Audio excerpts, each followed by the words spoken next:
So I think what I want to do and what I would like to do is part of this conversation is not take up a whole lot of energy on my thoughts. I'm not going to speak for Mary Ann, but I would like to hear from you.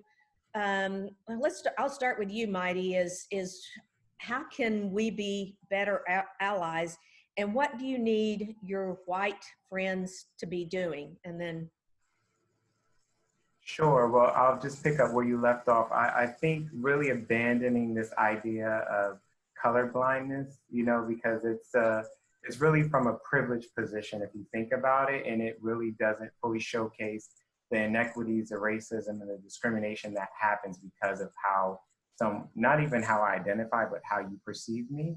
So I think we have to abandon this idea that you are colorblind, and I understand it's coming from a supportive place, but it also there's more self-work that needs to happen for I would say our white counterparts to abandon this idea of centering whiteness. So it's white and then everything that happens around that, right? So how we navigate through whiteness as Black people.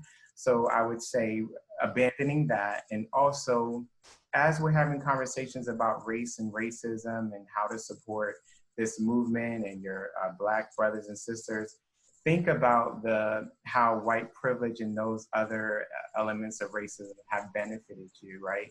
And thinking about how do you dismantle that within your own structures, familiar structures, work structures.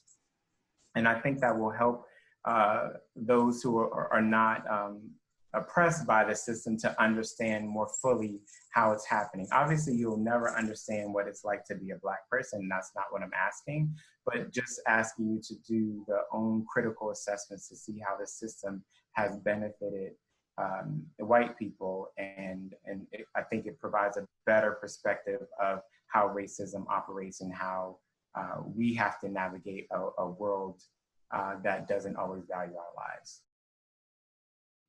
Thanks for watching, and remember to subscribe.